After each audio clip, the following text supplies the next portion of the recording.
साथियों नमस्कार। आज हम असहयोग आंदोलन के बारे में चर्चा करेंगे कि असहयोग आंदोलन कैसे चलाया गया, क्यों चलाया गया, इसका प्रभाव कहाँ कहाँ तक पड़ा। इसी आंदोलन की चर्चा आज हम करेंगे। तो चलिए शुरू करते हैं। असहयोग आंदोलन। असहयोग आंदोलन।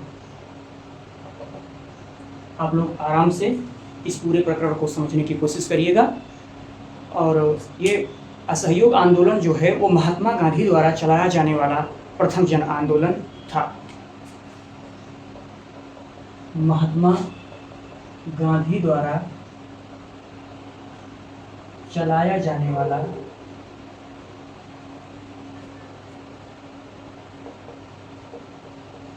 प्रथम जन आंदोलन था। असहयोग आंदोलन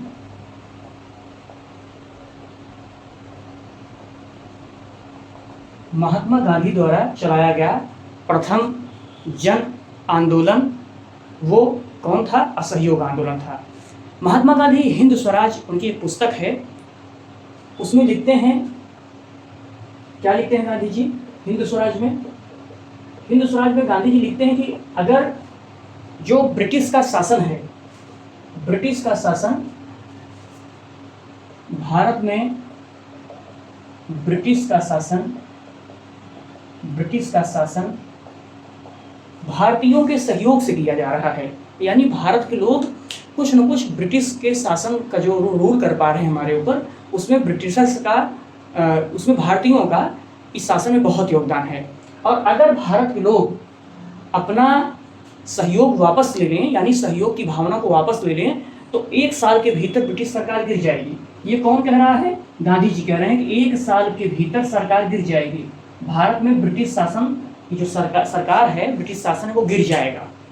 वो बात गांधी जी हिंद स्वराज नामक पुस्तक में कहते हैं। अब इस पूरी प्रकरण को उन्होंने हिंद स्वराज में गांधी जी ने लिया। अब इसके कुछ कारण है कि इसका प्रभाव कैसे कैसे हो रहा है और इसका विरोध लोगों ने कैसे किया। तो इसका जो प्रथम चरण की अगर बात की जाए, तो प्रथम चरण में लोगों ने उपाधियों को लौटा दिया। जो सरकार ने उनको उपाधियां दी थी, उस उपाधि को उन्होंने लौटा दिया।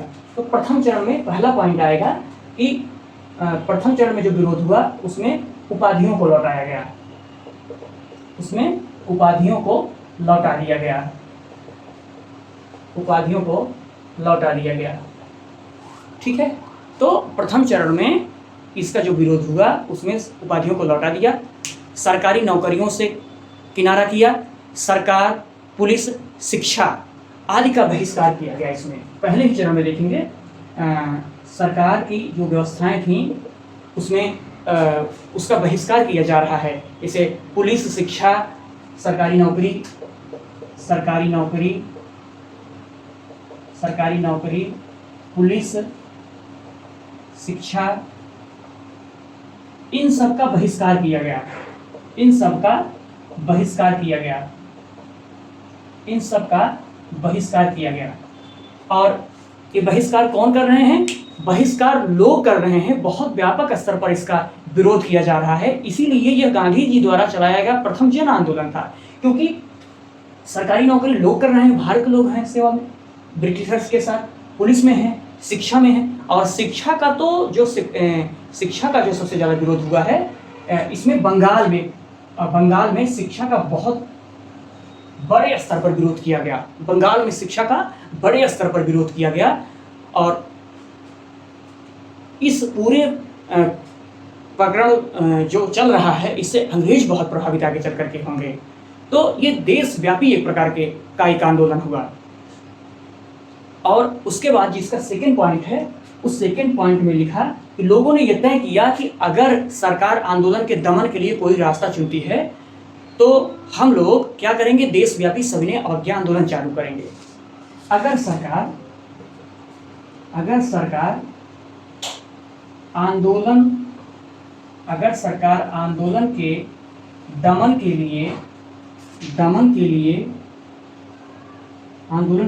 लिए कोई रास्ता चुनती है तो देशव्यापी सविनय अवज्ञा आंदोलन शुरू किया जाएगा। देशव्यापी सविनय अवज्ञा आंदोलन, सविनय अवज्ञा आंदोलन चालू किया जाएगा। जो हवा है, पंखे की जो हवा है वो डायरेक्ट इस बोर्ड पे पड़ रही है, इसलिए कहीं कहीं जो पेन है वो रुक जाती है, चलती नहीं है।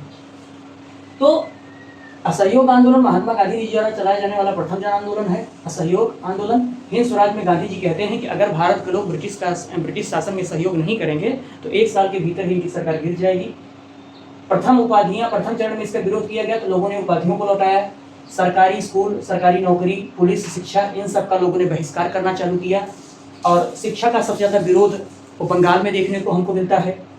और सेकंड चरण में हम देखते हैं कि अगर सरकार आंदोलन के दमन के लिए लोग ये फैसला लेते हैं कि अगर कोई रास्ता चुनती है सरकार इस आंदोलन को दमन करने के लिए, इसको खत्म करने के लिए, तो देशव्यापी सविनय अवज्ञा आंदोलन चालू किया जाएगा। ये 2 चीज़ें इसमें सबसे महत्वपूर्ण जो थी उसमें मैंने लिया। अब तीसरा इसमें पकड़ आता है, इसको मैं मिटाता हूँ, आप लोग इसको नोट करिए, स्क्रीनशॉट ले लीजिएगा। 720 या 1080 पे करके।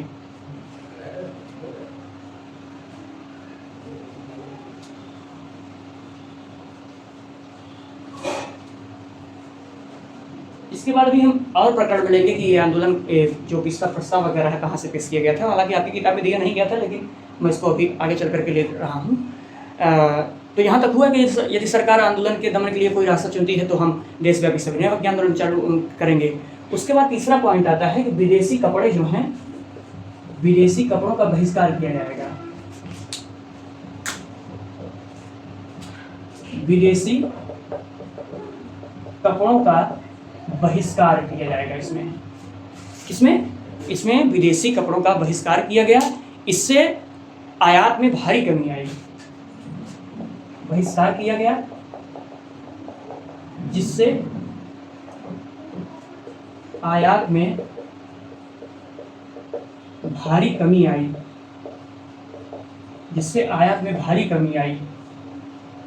आयात का मतलब जो कपड़े आते थे उसमें कमी आ गई, क्योंकि लोगों ने विदेशी वस्त्रों को बहिष्कार कर दिया। लोगों ने कहा हम विदेशी वस्त्र लेंगे नहीं, क्योंकि हम इसको बार बार कह रहे हैं कि वो जो गांधी जी हिंद स्वराज में बात कह रहे हैं कि हमारे जो अंग्रेजों की सत्ता भारत में स्थिर है वो हम लोगों के सहयोग से है। तो सहयोग का मतलब है कि विदेशी कपड़ों को हम यूज कर रहे हैं, तो सहयोग ही तो कर रहे हैं। उनके स्कूलों में पढ़ रहे हैं, सहयोग ही कर रहे हैं। उनकी पुलिस व्यवस्था में अपना शासन दे रहे हैं, अपना योगदान दे रहे हैं, सहयोग ही तो कर रहे हैं। तो ये सारी चीज़ों का बहिष्कार किया जाएगा, यानी इनकी जो सेवाएं हैं उनको हम नहीं लेंगे, यानी जो विदेशी कपड़े आएंगे उनको हम बहिष्कार करेंगे। इससे आयात में, आयात का मतलब आना और निर्यात का मतलब भेजना, तो आयात में भारी कमी देखने को मिलती है, भारी कमी देखने को मिलती है।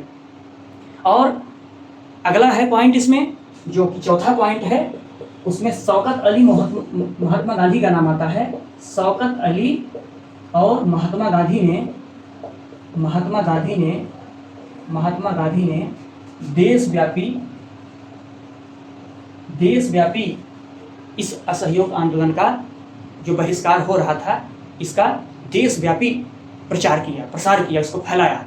ठीक है, इसमें एक पॉइंट और करके आप लोग लिख सकते हैं कि जैसे विदेशी कपड़ों का बहिष्कार किया, तो वैसे ही अवैतनिक पद एवं स्थानीय निकायों में जो लोग नामांकित पद थे उससे लोगों ने अपने को हटाया, इस्तीफा लिया। तो ये पूरा का पूरा असहयोग आंदोलन का प्रारूप हम देखते हैं। अब हम प्रश्न करें कि ये जो पूरा प्रकरण है असहयोग आंदोलन का, कि लोग असहयोग आंदोलन चालू क्यों कर रहे हैं। भाई ये असहयोग आंदोलन क्यों गांधी जी ने चलाया, असहयोग आंदोलन क्यों चलाया गांधी जी ने। एक प्रश्न उठता है कि प्रश्न ही है कि असहयोग आंदोलन गांधी जी ने चलाया क्यों, असहयोग आंदोलन गांधी ने चलाया क्यों, क्या कारण था कि उन्होंने असहयोग आंदोलन चलाया। इस प्रश्न के आलोक में अगर हम देखें तो हम इसका उत्तर पाएंगे कि भारत में होम रूल लीग आंदोलन एनी बेसेंट कर रही हैं, बाल गंगाधर तिलक कर रहे हैं। होम रूल लीग का मतलब है स्वशासन की बात ये लोग कर रहे हैं, क्योंकि ये लोग ब्रिटिश के शासन से बिल्कुल भी संतुष्ट नहीं हैं। तो ये जो होम रूल लीग जैसे अन्य आंदोलन थे उन्होंने असहयोग के लिए एक मंच तैयार किया। आप लोग जो मैं बात बोल रहा हूँ उसको स्पष्ट तरीके से लिखिए। होम रूल लीग जैसे, आप लोग नोट करिए कि होम रूल लीग जैसे अन्य आंदोलनों ने असहयोग के लिए एक मंच प्रदान किया, आगे चल करके हम देखते हैं कि प्रथम विश्व युद्ध होता है और उसमें पूरी दुनिया एक बहुत आर्थिक चपेटे में आती है, आर्थिक नुकसान पूरी दुनिया झेलती है। तो प्रथम विश्व युद्ध एवं उससे उत्पन्न आर्थिक जो संकट हुआ, प्रथम विश्व युद्ध और उससे उत्पन्न आर्थिक संकट, ये जो प्रथम विश्व युद्ध और उससे उत्पन्न आर्थिक संकट है, इन संकटों ने लोगों के ऊपर व्यापक प्रभाव डाला। ठीक है ना। उसके बाद क्या हुआ कि ये तो सब चल ही रहा है। 1919 में रॉलेट एक्ट आ गया, जिसकी काला कानून का करके निंदा की गई थी। भाई कोई भी व्यक्ति अगर है तो उसको गिरफ्तार करके आप जेल में डाल सकते हो। बिना अपील, बिना वकील, बिना दलील का इसको कानून का करके इसकी निंदा की गई। आगे हम चलते हैं।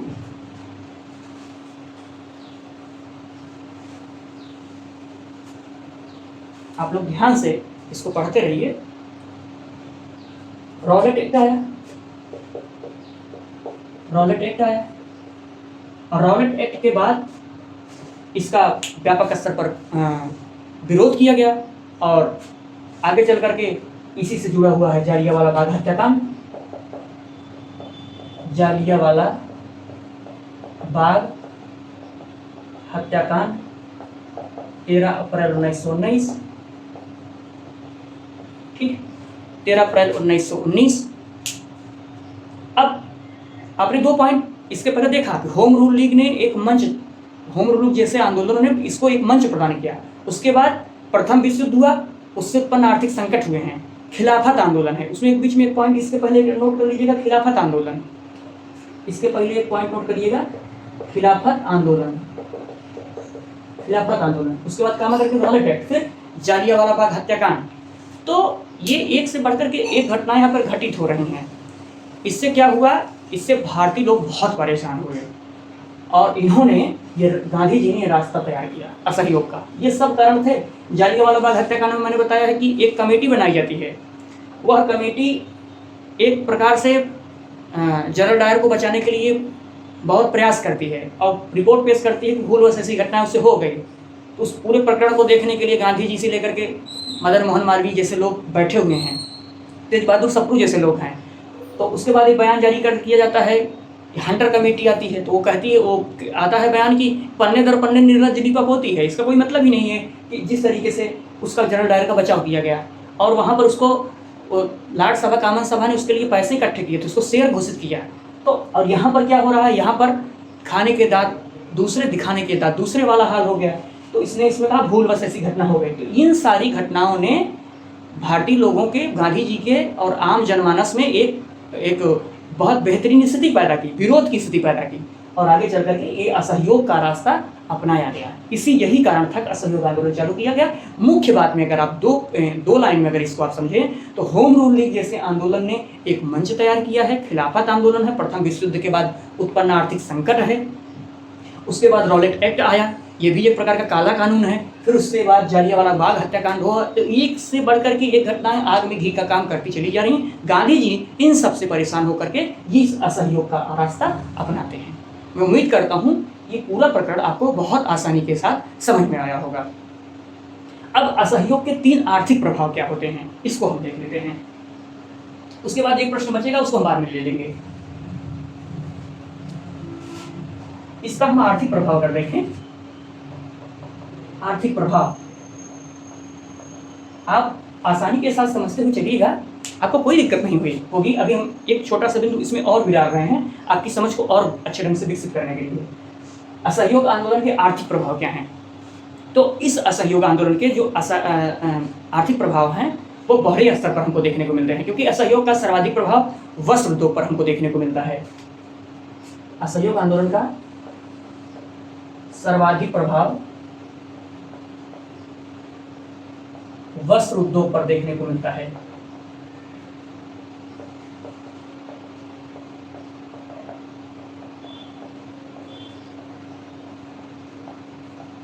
वस्त्र उद्योग पर देखने को मिलता है।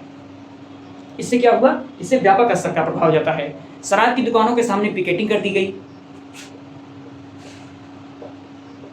शराब की दुकानों के सामने पिकेटिंग की गई।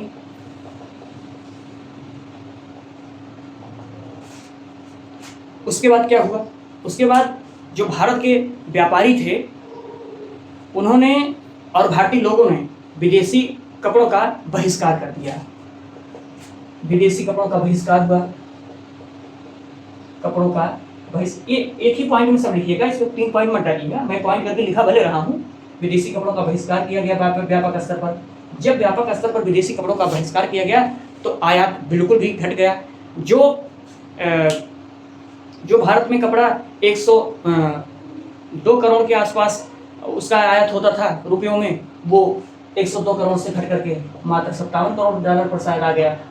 डॉलर है क्या है अब देख लीजिएगा, आपकी किताब से ही मैं भी इस मैटर को बोल रहा हूँ। वो 57 पर आ गया।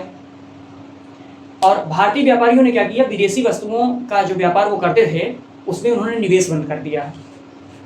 भारतीय व्यापारियों ने, इसमें से एक थर्ड पॉइंट है, भारतीय व्यापारियों ने विदेशी सेवाओं में या विदेशी वस्तुओं या कह सकते हैं के व्यापार में जो धन निवेश है, निवेश का मतलब होता है लगाना, निवेश का मतलब होता है लगाना, उसको पूरी तरीके से बंद कर दिया। अब जब ये बंद हो गया इससे हथकरघा उद्योग को बढ़ावा मिला।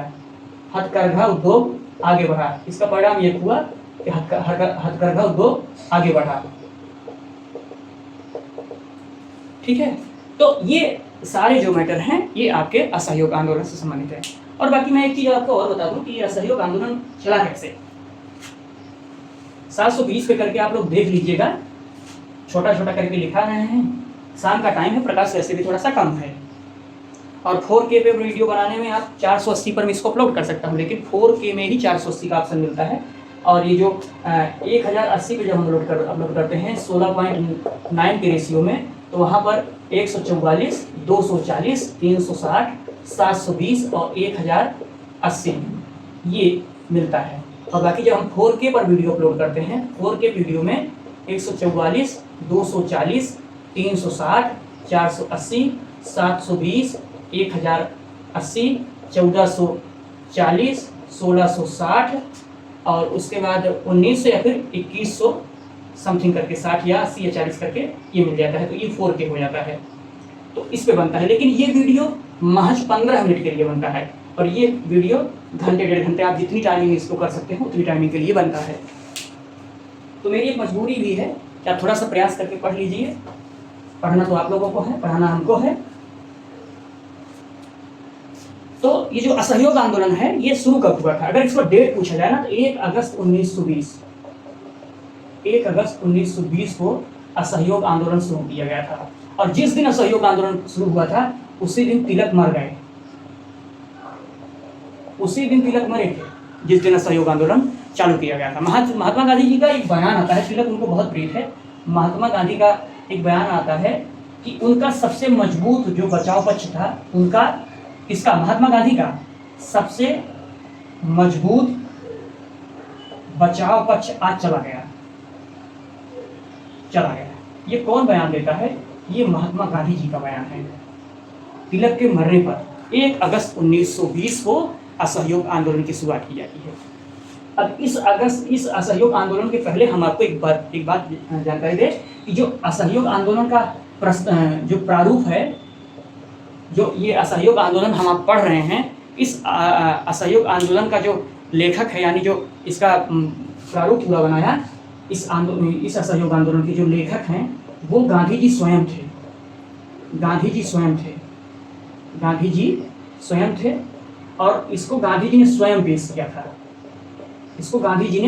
किया था। और वो कहाँ पेश किया था? वो कलकत्ता 1920 का जो अधिवेशन है, 1920 कलकत्ता अधिवेशन, शायद इसकी अध्यक्षता, अगर मैं सही हूँ तो शायद लाला लाजपत राय ने किया था। एक बार आप देख लीजिएगा या फिर मैं कमेंट में नीचे मेंशन कर दूंगा। तो ये जो इसका प्रारूप लिखा गया था, इसके लेखक गांधी जी स्वयं थे असहयोग आंदोलन के। और इस आंदोलन, जो असहयोग आंदोलन का प्रस्ताव है, इसको गांधी जी ने पेश भी किया। लेकिन समस्या इस बात की है, उस समय इसका विरोध किया गया था। जो प्रमुख विरोध करने वाले लोग थे उसमें CR दास का नाम आता है। देशबंधु चित्तरंजन दास का आपने नाम सुना होगा, तो CR दास ने इसका विरोध किया था। उसके बाद जब 1920 का ही ये नागपुर अधिवेशन होता है, 1920 का नागपुर अधिवेशन होता है, तो इस नागपुर अधिवेशन में CR दास इसके पक्ष में आ जाते हैं कि नहीं, असहयोग आंदोलन पास होना चाहिए। तो इसके बाद इसकी पुष्टि कर दी गई। कहाँ पे इसकी पुष्टि कब हुई? इसकी पुष्टि नागपुर पुष्टि की गई इसकी, यानी ये एक प्रकार से पारित हो गया। तो ये इसके पहले का ये पूरा हम बताएं आपको, इसका मूल हम अगर चर्चा करें तो प्रारूप के लेखक जो गांधी जी स्वयं थे, 1920 में इन्होंने इसको पेश किया कलकत्ता अधिवेशन में, लेकिन इसका विरोध भी किया गया। CR दास इसके मुख्य विरोध में थे इसको लेकर के। और आगे चल करके 1920 का जो नागपुर कांग्रेस अधिवेशन होता है, तो उसमें CR दास जो हैं वो इसका समर्थन करते हैं। यहाँ तक आपको समझ में आया होगा? चलिए ठीक है, आगे चलते हैं। एक खिलाफत आंदोलन क्यों हुआ था, इसको हम लेकर के प्रश्न डालते हैं। आप लोग रोज का काम करते चलिए, नहीं तो भारी पड़ जाएगा आपके लिए। मैं डेली हर दूसरे दिन या डेली कोशिश करूंगा कि वीडियो को डाल दूं, और इसको 15 से 18 अक्टूबर तक जो ये इतिहास है उसको मैं समेटने की कोशिश करूंगा। देखिए मैं कहाँ तक सफल हो पाता हूँ, नहीं तो अक्टूबर में पूरा खत्म हो जाएगा इतिहास का जो ये पूरा सेगमेंट है। अब हम बात करते हैं खिलाफत आंदोलन क्यों हुआ। एक प्रश्न बनता है, खिलाफत आंदोलन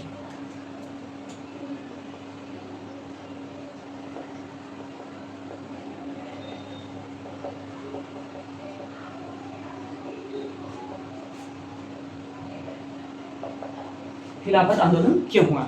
देखिए खिलाफत आंदोलन भी एक प्रकार का आंदोलन है, और मुख्य रूप से इसको अली बंधुओं ने भारत में शुरुआत किया था इसकी। उनमें मुख्य नाम है शौकत अली और मोहम्मद अली। तो ये आंदोलन क्यों हुआ? देखिए भारत सहित जो पूरे विश्व के मुसलमान थे वो तुर्की के सुल्तान को अपना खलीफा मानते थे, अपना आध्यात्मिक गुरु मानते थे उनको। भारत और विश्व के समस्त मुसलमान खलीफा को अपना आध्यात्मिक नेता मानते थे,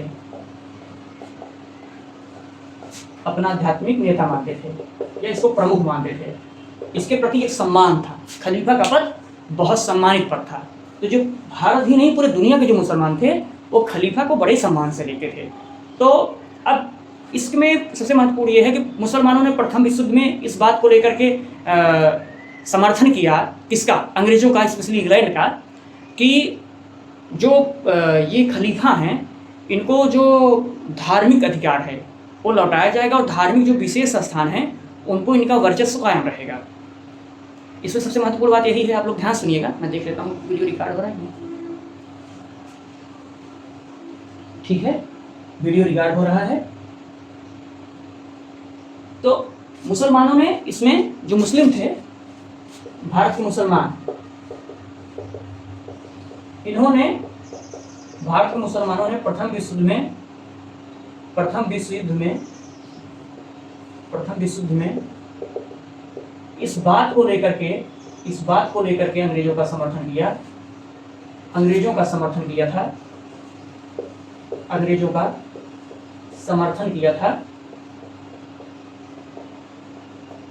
समर्थन किया था कि जो तुर्क साम्राज्य के पवित्र स्थान हैं वो खलीफा को दे दिए जाएंगे। कौन से? तुर्क साम्राज्य के पवित्र स्थान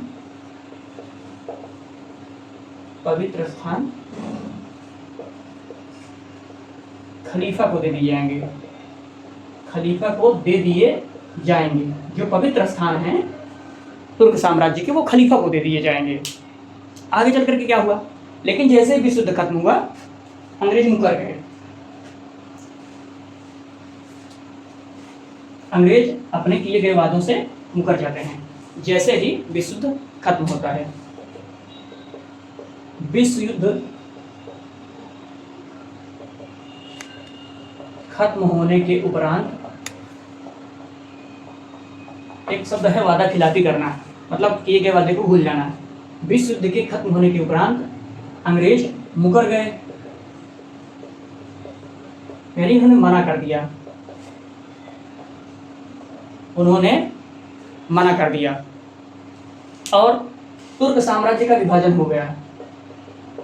तुर्क साम्राज्य का विभाजन हो गया। यहां तक बात समझ में आई ना? तुर्क साम्राज्य का विभाजन हो गया और खलीफा को जो उसकी सत्ता थी उससे उसको पदच्युत कर दिया गया। पदच्युत का मतलब होता है हटा देना। खलीफा को उसकी सत्ता से हटा दिया गया। गई भैंस पानी में। प्रथम विश्व युद्ध में मुसलमान भारत के लोग क्यों सपोर्ट कर रहे हैं कि इंग्लैंड जीत जाएगा, जो तुर्क साम्राज्य के पवित्र स्थान हैं खलीफा का अधिकार हो जाएगा, क्योंकि खलीफा को अपना हेड मानते थे, इसलिए उन्होंने प्रथम विश्व युद्ध में उनका सपोर्ट किया। लेकिन जैसे युद्ध खत्म हुआ वो अपने वादे से मुकर गए, उन्होंने तुर्क साम्राज्य का विभाजन कर दिया गया और जो उनकी सत्ता थी खलीफा की सत्ता को उसको हटा दिया, उसको मानने से मना किया। तो इसी को लेकर के भारत में दो लोग हैं, दो सगे भाई, उन दोनों का नाम है शौकत अली और मोहम्मद अली, और इन्होंने ब्रिटिश सरकार के खिलाफ खिलाफत आंदोलन चालू किया। शौकत अली और मोहम्मद अली, शौकत अली और मोहम्मद अली, इन्हीं को अली बंधुओं कहा जाता है। अली बंधुओं ने ब्रिटिश सरकार के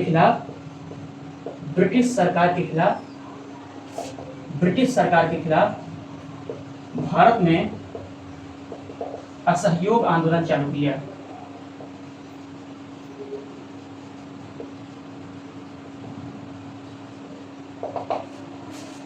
मैं आशा करता हूं कि आपको समझ में आया होगा। आज के लिए बस इतना ही।